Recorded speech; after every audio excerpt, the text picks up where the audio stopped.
My son and daughter-in-law left me at the airport with no money. They had no idea I was headed to meet my lawyer. You know what, Mom? We only bought you a one-way ticket. The return trip? You'll figure it out, my daughter-in-law said as she rolled her designer suitcase into the first-class lane without even glancing back at me. She smiled, that polite, practiced smile people wear when they think cruelty is honesty. You've got a phone. Call someone to come get you or sell it. That'll cover a bus ticket, right? And just like that, they were gone. Gone through the security checkpoint. Gone into the tunnel of airport gates and vacation selfies. Gone with every ounce of dignity I had left in their eyes. I stood there alone in the middle of Nashville International Airport, clutching my purse against my chest. No suitcase, no boarding pass, no return ticket, just a thin sweater and a printed itinerary that I now realized was never meant for me. They hadn't planned for me to come back with them. I had never really been part of this trip at all. The noise of the airport swelled around me, rolling suitcases, boarding calls, laughter from people going somewhere they belonged. I felt like a statue in a place that never paused. A few people looked my way, then quickly looked away. One woman smiled politely before pity softened her face. I wanted to disappear. Just hours earlier, I'd woken up believing I was part of something. A family trip, they called it. A healing getaway after the funeral. My husband, Jake, had been gone only 2 months. 42 years of marriage, buried under rain and condolences. They told me I should get out, breathe, stop crying so much. It'll be good for you, Mom, my son said. And I believed him. So I went. I even sold the last set of pearls Jake had given me to help pay for the flights. It's a group effort, they'd said. Everyone's pitching in. But I never saw a receipt. Never saw my return booking. I didn't ask because that's what mothers do. We trust, even when that trust starts to ache.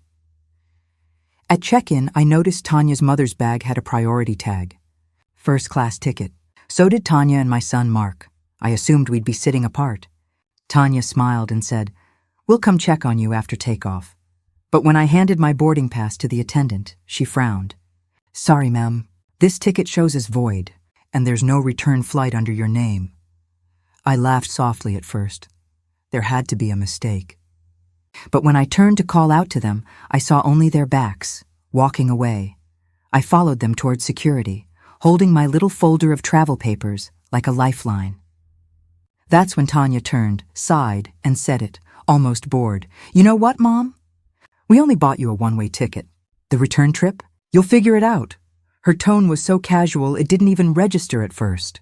Then she added, "Sell your phone if you need bus money." Mark didn't correct her, didn't look at me, just adjusted his sunglasses and kept walking. They left me there like a discarded receipt, used, spent, unneeded. I stood in that spot long after they vanished into the crowd. Too stunned to move, too proud to sit, too hollow to cry. The last time I'd felt that kind of abandonment. I was 9 years old, waiting on a father who never came back from a short trip. And here I was again, full circle. Only this time I had raised the person who left me. The airport kept moving around me. Announcements echoed overhead. Wheels clicked across tile floors. The smell of coffee drifted past. The world didn't stop, just me. I looked down at my phone, not because I expected a message from Mark, but to make sure it was still there. It was the only thing left that said I existed, that someone once depended on me. I thought about calling someone, but who? My sister was gone. My old friends had their own families. I wasn't about to call anyone and admit that my own son had left me stranded at an airport. I refused to hand over my humiliation, so I straightened my back, lifted my chin, and walked to the nearest bench. My hands trembled, but I kept them still in my lap. I had no ticket, no luggage, no family waiting, but I had something else. Inside my bra, tucked close to my heart, was a small envelope, the business card of a lawyer, my husband's old friend. Jake used to say, "If you ever need anything, Helen, you go find him." And now I would, because I might have been left with nothing. But I wasn't done yet. That day at the airport, I realized something that should have broken me, but didn't. I had not been invited out of love, or grief, or even pity.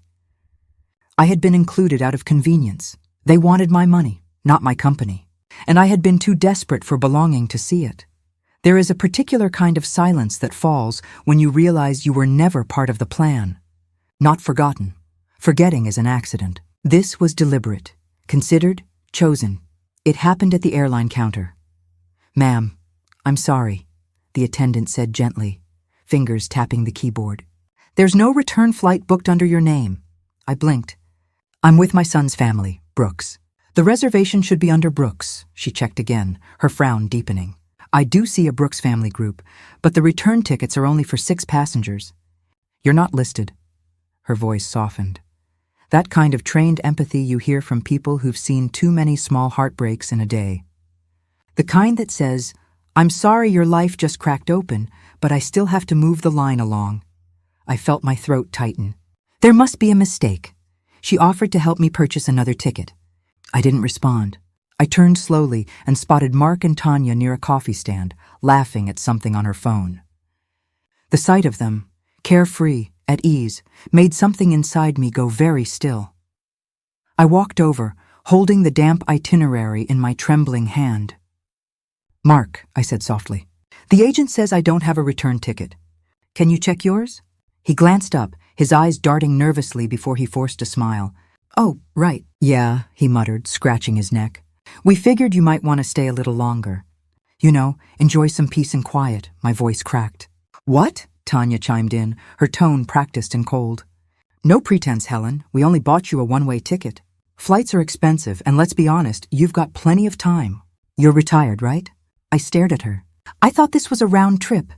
She shrugged, sipping her latte. "You're an adult. You can figure it out. You've got your phone. Call someone. Or maybe just stay a few extra days. It's not a charity trip." I looked at Mark again. Mark, he didn't meet my eyes. "It just made more sense this way, Mom. We thought it'd be good for you to stay a little longer. Maybe see some friends." My hands shook. I didn't pack for more days. "Well," Tanya said, looking at her nails, "there are stores." It hit me all at once, the hollow weight of the moment. The realization that I wasn't family to them anymore. I was an afterthought, a burden disguised as a travel companion. I remembered Tanya insisting, "Let us handle your bag, Helen. Just relax." And now it dawned on me. My luggage wasn't even with me. "Where's my bag?" I asked. Mark looked at Tanya. Tanya looked back at him. Then she said, "We checked it with ours, but we can get it back to you later, if you stay longer." I stood frozen. "So I don't have a flight. I don't have my things. And you didn't think to tell me that before we got here?" Tanya sighed. "You're overreacting. You said you wanted to be included." Mark added quietly. "We didn't mean anything by it. You've been so emotional since Dad passed. We thought this would be easier." "Easier for who?" I asked. Neither answered. Tanya zipped her designer bag and stood. "We've got to go. Boarding starts soon." And that was it. No apology, no guilt. Just the sound of her heels clicking toward security. Sharp, final, cruelly confident. Mark followed behind her, carrying nothing but his carry-on. He didn't even look back. For a moment, I felt like the floor had opened beneath me, like I was sinking into a loneliness so deep. It had its own gravity. A woman pushing a stroller brushed past me and murmured, "Sorry." I nodded, unable to speak. I found an empty bench near the wall and sat down, my heart thudding unevenly. I didn't cry. I couldn't. I was too far past tears. Instead, I reached into my purse and opened my phone. Not to call them. Not to call anyone in the family. I opened my notes app and typed one line. "This will be the last time I trust them." Then I scrolled to a contact saved under JR Lawyer. Jake had introduced us years ago. JR handled our mortgage, our wills, our small savings plan. He'd always said, "If you ever need anything, Helen, I'll be there." I pressed the number. When he answered, I didn't say hello. "I need to update my will," I said. And just like that, something shifted. I was no longer the forgotten mother at the airport. I was a woman reclaiming her name. I didn't follow them to their gate. I didn't run after them. Instead, I waited until their flight disappeared from the departure board, until the loudspeaker called their final boarding, and until my phone screen stopped lighting up with Mark's name. Not that I expected him to call. They were probably already in their plush seats. clinking plastic cups of orange juice, posting smiling selfies captioned, "Family time." We all needed this. But I wasn't in that photo anymore. I wasn't part of that we. When I finally walked outside, the afternoon sun stung my eyes. I hailed a cab and reached into the side pocket of my purse. My fingers brushed the worn paper of a small envelope, something Jake and I had called our break glass in case of fire fund. We'd started it after his heart scare. A few hundred here, a few there. Not much, but enough. Enough for when one of us had no one left to rely on but ourselves. I opened it, $960 in crisp bills. Not a fortune, but freedom rarely needs to be. "Where to, ma'am?" the cab driver asked. 287 Jefferson Street, I said quietly. "The Monroe and Wade Law Office." He nodded and pulled into traffic. The cab smelled faintly of pine and French fries. As we drove, I watched the city blur past. Strip malls, gas stations, the small heartbeat of Tennessee that had carried my whole life. The last time I'd been to that office, Jake had just retired. We'd gone together to sign our will. Everything to each other, and then to Mark. Simple, certain. We had trusted too easily. Now, as the cab pulled into the old brick building, I wasn't sure of anything, except that the name on that document no longer deserved what it promised. JR was still there, older now, slower to stand. But his handshake as steady as ever. "Helen Brooks," he said, eyes widening. "My God, it's been years. I was so sorry to hear about Jake." "Thank you," I said softly. "I'm here because I need to change my will." He paused. "All right. Anything specific?" I met his gaze. "I want to remove my son and daughter-in-law from every part of it." He studied me for a moment. "You're sure?" "I've never been more sure." He didn't ask why. He didn't need to. He'd known Jake too well, known that neither of us did anything out of impulse. He simply opened a folder, clicked his pen, and waited. "I'd like to add a new beneficiary," I continued. "An organization that helps elderly people mistreated or abandoned by their families." He looked up. "That's very specific." "I've become very specific." He nodded slowly. "We can absolutely do that. I'll need some paperwork from the organization." "I already have it." I slid a pamphlet across the desk, one I'd picked up months ago at the community center and never thought I'd use. Elder Haven, a home for dignity. As he copied the details, I leaned forward. "And I want to make sure what happened to me, being left behind, manipulated, is something I can respond to. Not just emotionally, but legally." "You mean financial exploitation?" he asked. "Yes," I said firmly. "Elder abuse. They used my trust as leverage. Does the law protect people like me?" "It does," he said, his tone sharpening. "Especially if the person taken advantage of is vulnerable or dependent." "Did they access your funds directly?" "No," I replied, voice steady. "But they lied to get them. They called it family, and I believed them." He nodded. "Then we can act on that. At the very least, I can ensure they never touch another cent of what's yours." "Good," I said quietly. "I want this change notarized today, effective immediately. And I want it sent to a third-party executor. I don't want anyone in my family near my affairs ever again." He began typing. "Understood." For the next hour, we went line by line through the old will. Name by name, number by number, every assumption Jake and I had once built together, dismantled. Not in bitterness, but in clarity. By the time I left, I had a new folder in my hands, a new plan, and a new understanding of what love shouldn't cost. I walked out into the sunlight and, for the first time in months, I didn't feel weak. I felt clean. I hailed another cab, this time to a small downtown motel. Not where I would stay forever, just for the night. Enough time to rest, enough time to think, enough time to remind myself that a woman with no return ticket isn't lost. She's just chosen her own direction. By the time the morning light poured through the thin motel curtains, the paperwork was finished. It was official. My son and daughter-in-law were no longer part of my will. Their names, once written in confident ink beside the words primary beneficiaries, were erased. Replaced not with anger, but with something far more powerful. Intention. I didn't do it in a storm of rage. I did it in the stillness that follows the breaking. I did it because pretending the rain will pass doesn't stop you from drowning. That night, After leaving JR's office, I sat on the motel bed with the documents spread out in front of me. Pages and pages of numbers and signatures, my life reduced to paper, but finally under my control again. It wasn't a large estate, nothing grand, nothing glamorous.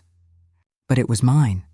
The house Jake and I paid off after 30 long years, the small farmland my father left me, leased for grazing, a few investment accounts we had tended like a modest garden, and the savings Jake had always insisted I keep separate, just in case. Well, the case had come, and now it would serve a new purpose. I left it all to an organization called Elder Haven, a non-profit that supports older adults who've been abandoned, exploited, or left behind by their families. They help women like me, women who gave everything and were told it wasn't enough. I included a personal letter in the bequest, addressed to no one and everyone. If you're reading this, you are not invisible. You are not crazy, and you are not done yet. The next morning, I called JR one last time. I want a digital copy, I said. Scanned and password protected. Send it only to the email I'll give you now. No one else. Not even if they come asking. He didn't question me. Understood. And keep the originals locked in your office. Fireproof. Only you and the executor can access them. You got it, Helen, he said. And if anyone from my family contacts you, he interrupted gently, I'll remind them they were removed by your own hand. I exhaled slowly. It was done. The chain had been cut, not with fury, but with quiet freedom. It's a strange thing, erasing someone you brought into the world from the future you once dreamed for them. But the truth is, they were never meant to inherit what they tried to buy with disrespect, because inheritance isn't just about money. It's about trust, and once trust is gone, love becomes a transaction. That day, I mailed copies of my documents, not to my family, but to a safety deposit box under my own name. I listed myself as the sole key holder. At the bank, when the teller asked, "Would you like to add a family member for access?" I smiled. "No," I said, "just me." Those two words, just me, had once sounded lonely. Now they sounded like survival, like strength, like a beginning. Later that week, I scheduled movers from 2 counties over. I didn't want gossip or sympathy. I wanted peace. I planned it for a Tuesday morning. Midweek, when I knew Mark and Tanya would be at work, I didn't want to see their faces. I didn't want another performance of guilt. I wanted closure. My way. The house looked smaller when I returned, or maybe I had just outgrown it. The shutters were peeling. The front steps sagged. The wind chimes Jake had hung years ago still clinked softly in the breeze, but the sound didn't comfort me anymore. I let myself in with the spare key we'd kept in the planter. It was still there, right where we'd left it, for emergencies, and this, I decided, qualified. The movers were kind, quiet, respectful. "I'll only be taking a few things," I told them. 1 chair, a box of books, my wedding album, my mother's quilt. Not the furniture we'd bought together. Not the dishes that had held decades of Sunday roasts. Not the mattress he'd replaced after 30 years because he said I deserved better. Just the pieces that still felt like truth. Walked through each room slowly. The kitchen, where I'd baked every birthday cake. The living room where Jake and I had danced barefoot and tipsy on our anniversaries. The hallway where he'd fallen that morning. Coffee still.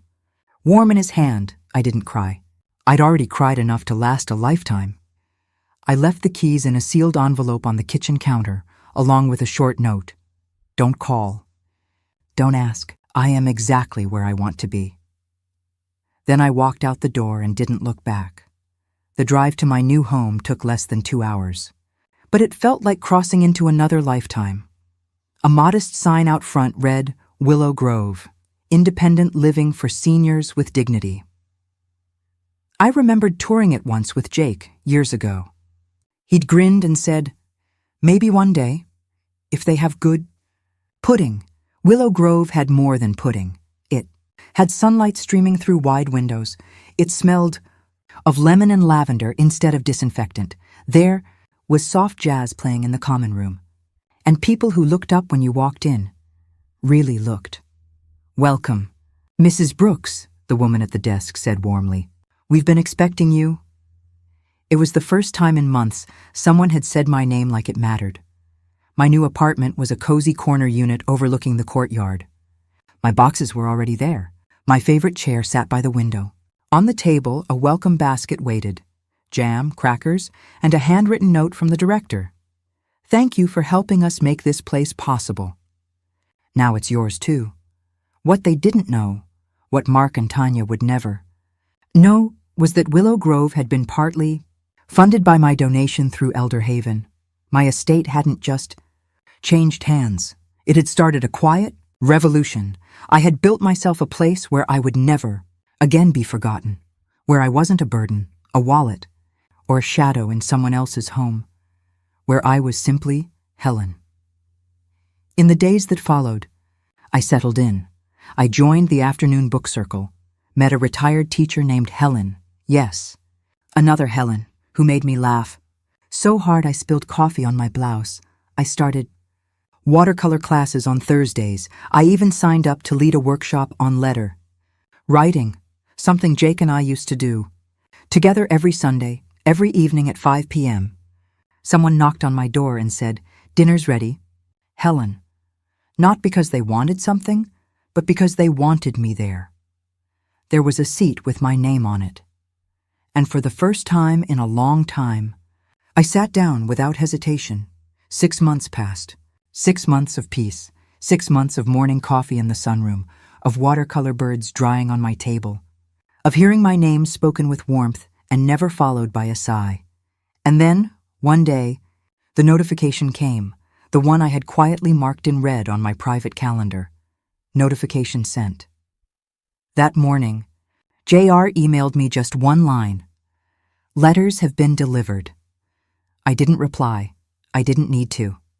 By noon, the phone started ringing. 16 missed calls in one day, all from Mark. I sat and watched the screen light up. Mark Brooks. The name I once loved so fiercely it nearly unmade. Me. Now, it meant nothing but calm. I didn't answer. Not the first call, not the third, not the 12th, not the one that came after midnight. No voicemail. Just the endless ringing of someone who had finally realized the door was locked and he was no longer welcome inside. The next morning, an email arrived. Subject, "I'm sorry, Mom, but at least let us keep the garden." I opened it, not because I expected remorse, but because I was curious. From Mark Brooks to Helen Brooks. Subject, "I'm sorry. Mom, but at least let us keep the garden, Mom." I don't know what to say. Tanya and I got the letter from the lawyer this morning, and I don't even know where to begin. "We didn't think you'd actually go through with it. Maybe we were wrong. Maybe we didn't handle the airport thing right. Maybe we underestimated how hurt you were. Tanya says it wasn't meant to feel like abandonment. She just thought you'd prefer to stay a few extra days. I know that doesn't excuse anything, but this is serious. You've removed us from everything, the house, the savings, the land. Even the joint account for the kids' school has been frozen. I'm not saying we didn't deserve something, but cutting us out completely? After all the years? At least let us keep the garden. You know the kids helped plant it. It means something. We're not perfect, but we're your family. Can we please talk? Just one call. Just 5 minutes." I read it twice. Then closed the laptop. "We didn't think you'd actually go through with it." That single line told me everything. They thought I was too old, too soft, too desperate to be included. They thought I'd bark but never bite, weep but never walk away. They mistook kindness for weakness. And now, they were shocked that the woman who once sewed their buttons and funded their comfort had the courage to write them out of her story. But I had, and I wouldn't undo it, because they hadn't just left me at the airport. They had left me behind long before that, in every way that mattered. Now they wanted land for the garden, the same garden Tanya posted online as her sanctuary, never mentioning my name once. They could keep it in memory, not in deed, because that land now belonged to Elder Haven. Their regional director had already visited and proposed turning it into a therapeutic garden for aging women with memory loss, my land, My choice, my legacy. That afternoon, I sat in the small library at Willow Grove, a book of poetry resting unopened on my lap. Helen, my friend, the retired teacher, looked over and said, "You've got that look again." "What look?" I asked. "The one people wear after they've just told the world who they really are." I smiled faintly. "Maybe I have," she grinned. "Good. The world needed to hear it." That night, I reread Mark's email one last time, then turned off my phone. I opened my journal and wrote, "Some things are inherited. Others are earned. And some, like peace, are built from scratch. Let them wonder. Let them rage. Let them tell whatever version of the story helps them sleep, because I am here, surrounded by people who don't expect payment for kindness. People who say my name and mean it. I don't owe anyone a conversation. I've already given them something better, a clear goodbye, and a door that no longer opens. These days, the silence at Willow Grove hums gently. It doesn't hurt, it heals. I spend my mornings with the book club, 6 women and 1 quiet man who always brings crossword puzzles. We laugh too loud at stories no one else would find funny. We belong to each other in the simplest way, by showing up. In the afternoons, I take gentle yoga in the courtyard. My balance isn't what it used to be, but no one minds. The instructor always says, "You're stronger than you think." And for the first time, I believe it. I've taken up painting again. Shaky brush strokes, bold colors, messy joy. I paint not for anyone else, but for me. One evening, while organizing paints, a woman named Ruth asked quietly, "Do you ever regret it?" She didn't say what it was. She didn't have to. I met her eyes and said, "I regret not doing it sooner." That night, I lit a candle for Jake. Not for grief, but for gratitude. "I'm okay," I whispered. "More than okay." Then I looked at his picture and said, "They thought I'd fall apart when they left me, Jake. But you know what? They're the ones who lost something that day, because they mistook my silence for weakness. They mistook endurance for consent. They mistook my love for a bottomless well they could take from forever. But now I don't mistake myself for someone who owes anyone anything. Not Mark, not Tanya, not the grandchildren, who will one day ask why they don't know me and hear whatever story their parents invent. That's not my burden. I know my truth. I lived it. I survived it. And I rebuilt from it. Here. I'm not the old lady who paid for the trip. I'm not a background presence. I'm Helen Brooks, the woman who chose herself when no one else did. When people say my name here, they smile. They save me a seat. They remember how I take my tea. They see me, and I see myself. Not as someone left behind, but as someone who finally walked forward. At night, I sometimes stroll through the courtyard, cane in hand, watching the lights spill from the common room. I think about legacy, how everyone wants to leave something behind. But maybe the most powerful legacy isn't money or property.